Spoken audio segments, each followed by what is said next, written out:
Lorsque Sarah, la femme d'Abraham, mourut, Abraham acheta une grotte à Éphron, le Hittite, pour l'y enterrer. Dans Genèse 23:9, elle est décrite comme la grotte de Machpéla, qui se trouve à l'extrémité de son champ. Au verset 17, il est précisé qu'il acheta non seulement la grotte, mais aussi le champ, y compris tous les arbres qui s'y trouvaient. Et c'est tout ce que nous savons, à part le fait que cela se trouvait devant Mamré, dans la région d'Hébron. Lorsque Ron se rendit chez Jamal en 1979 et entendit l'étrange histoire de feu et de lumière sur leur terrain que personne n'avait jamais pu expliquer, il pensa que la grotte de Mempila s'y trouvait. En 1993, il a pu explorer le terrain. En raison de la pente raide, le terrain était en terrasse. Afin de rendre le terrain utilisable, ils ont montré à Ron quelques-unes des pierres massives utilisées dans le parement qu'ils disaient être très anciennes. D'accord, ce sont des rochers. Dans la communauté archéologique, on les appelle parfois mégalithiques. On les appelle aussi cyclopéens, ce qui signifie qu'il s'agit de pierres de très grande taille. Celles-ci sont associées à des races de géants dans différentes parties du monde à l'époque ancienne. Et il est significatif qu'elles se trouvent à cet endroit. Mais vous êtes tout près. De la grotte de Mapila. À un endroit, ils avaient retiré une couche de parement verticale, ce qui a révélé un mur de pierre bien plus ancien. Des pierres que les gens d'aujourd'hui ne pourraient tout simplement pas déplacer. Un mur ordinaire. Après, Qu'il l'a enlevé, ces pierres lui sont apparues.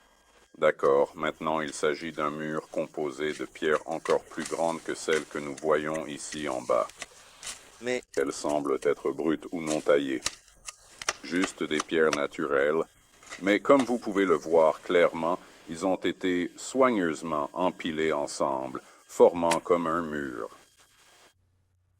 La famille avait dit à Ron qu'il n'y avait pas de grotte à leur connaissance, mais il s'est avéré qu'il y avait une ouverture dans le plaquage de pierre du niveau supérieur du terrain.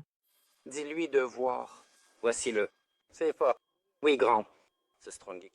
Oh, ouais. Une course grande et forte. Ouais, ouais. Ouais.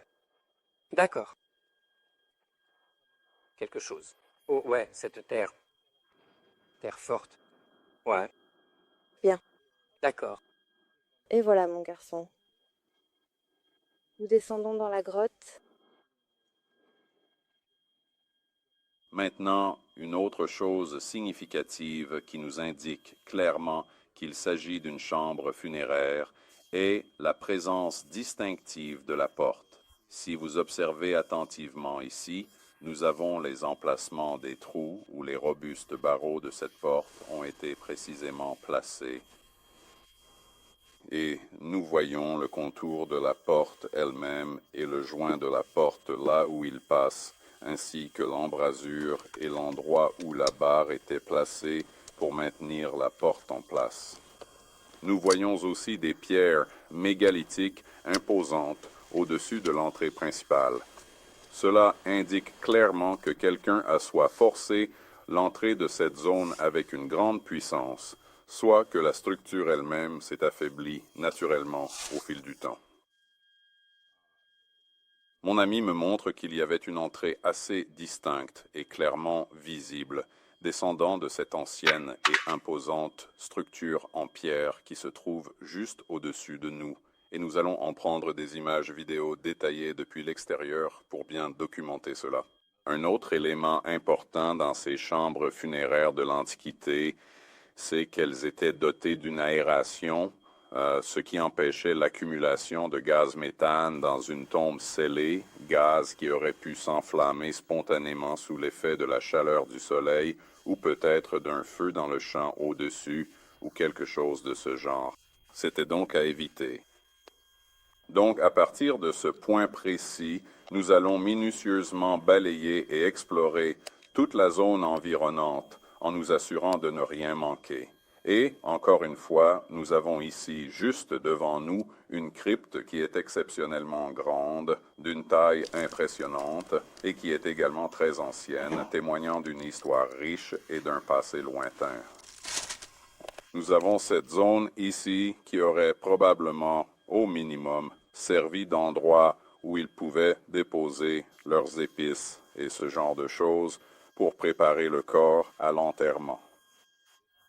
Ceci ici aurait peut-être pu être le début d'une crypte ou peut-être pas. Celle-ci, là derrière, est assurément une très grande crypte. Et encore ici, nous avons une très longue et impressionnante crypte funéraire, un lieu de repos éternel pour les défunts.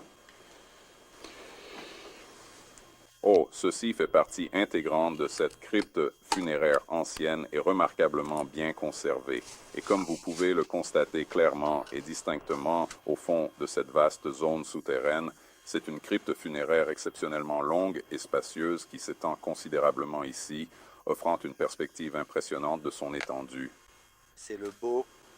Et il y a quelques petits os ici, mais pas beaucoup de restes, juste quelques-uns. Nous allons creuser.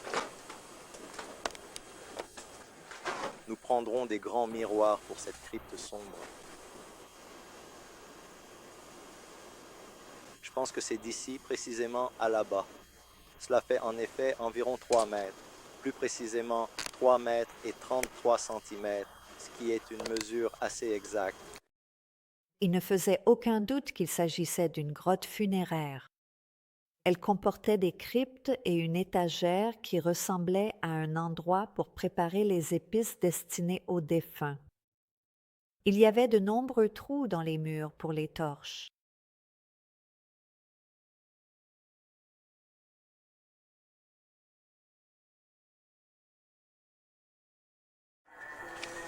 D'accord. En regardant attentivement autour de nous, il semblerait bien que l'entrée principale de la grotte se trouve juste là-bas, au loin. Et voici, juste ici, la petite maison accueillante.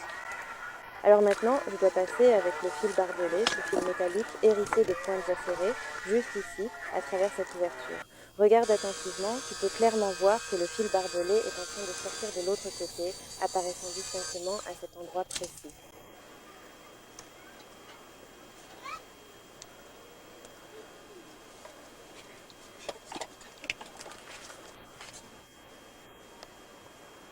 Ouais. Mathie, dis-moi, tu veux allumer s'il te plaît?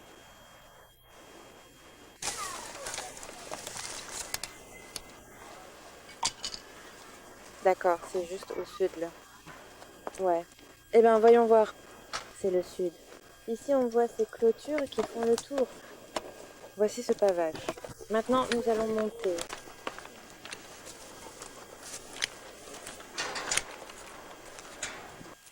D'accord. Quand on voit la grotte juste en bas là, et ici à un autre niveau plus élevé, il y a ceci. Ils ont montré à Ron un vieux bâtiment en pierre construit directement au-dessus de la grotte. Le trou d'aération de la grotte s'ouvrait ici. Nous devons maintenant prendre quelques photos de l'étage de la grotte et de la façon dont ils construisent une maison ou une pièce spéciale au-dessus de tous les côtés. C'est un côté, c'est le côté est de la grotte. Et regardez sous cet angle, quelle grosse pierre, surtout celle-ci. Et en bas, si nous regardons attentivement, il y a de très grosses pierres qui forment la base de ce château. Nous allons maintenant passer de l'autre côté pour voir comment elles ont été fabriquées. Celles-ci sont modernes, elles ne sont pas du tout anciennes, car nos pères, nos ancêtres, les ont construites avec leurs propres mains lorsqu'ils vivaient paisiblement sur cette terre fertile et prospère. Toutes ces petites clôtures ici, oui, les petites clôtures sont modernes. Modernes, d'accord, et vous pouvez, en voyant comment l'ancien et le moderne sont faits, voir la différence entre les deux.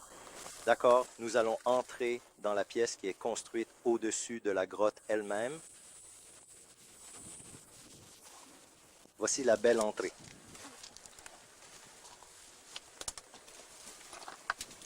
Et voici la pièce qui arrive. C'est la pièce dans laquelle nos pères vivaient. Cette pièce, en été, servait à faire les raisins et à les cueillir. Regardez comment ils rangeaient leurs vêtements et dormaient là. Et moi, j'ai dormi dans ce merveilleux endroit quand j'étais un jeune enfant. Ce dessin donne une idée très basique de l'agencement. Le bâtiment est posé sur une surface plane avec la grotte directement en dessous.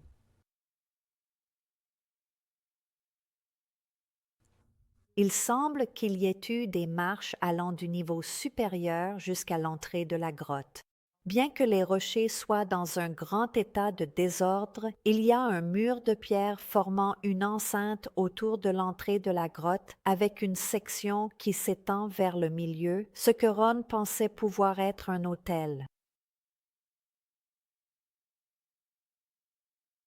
La grotte a clairement été utilisée pour des enterrements. Mais où sont les ossements?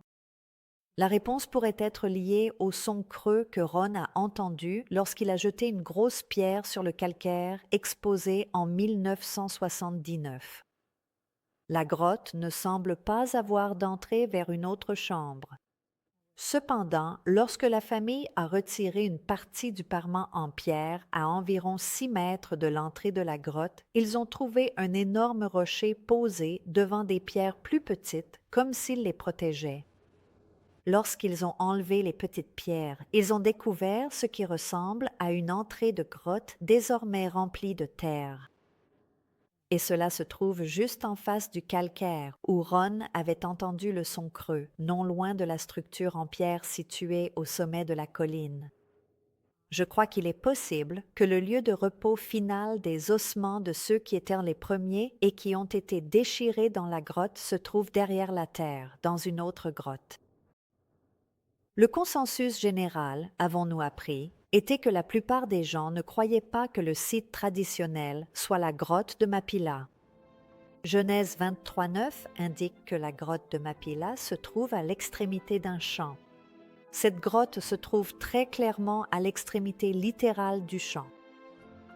Voici une grotte funéraire avec 3 très grands caveaux. Est-ce la grotte de Mapila? Ron pensait que c'était le cas en se basant sur les événements étranges qui l'avaient conduit à en entendre parler. Je crois que Dieu lui a inspiré la connaissance que c'était bien cela, car j'avais vu cela se produire de nombreuses fois au fil des années passées avec lui. Le fait que Jamal soit la seule autre personne, en dehors de Ron, à être entrée dans la chambre où reposait l'Arche de l'Alliance me dit que cette famille était d'une certaine manière spéciale aux yeux de Dieu. Je ne sais pas si nous en apprendrons jamais davantage sur cette grotte, mais j'ai été profondément poussée à partager les preuves que nous possédons. Je sais, sans l'ombre d'un doute, que si c'est le véritable lieu de sépulture d'Abraham et de sa famille, Dieu peut le révéler au monde si telle est sa volonté. Et s'il le fait, je veux que l'histoire, la véritable histoire, soit connue. Que ce soit Dieu qui ait accompli cela, et non l'homme.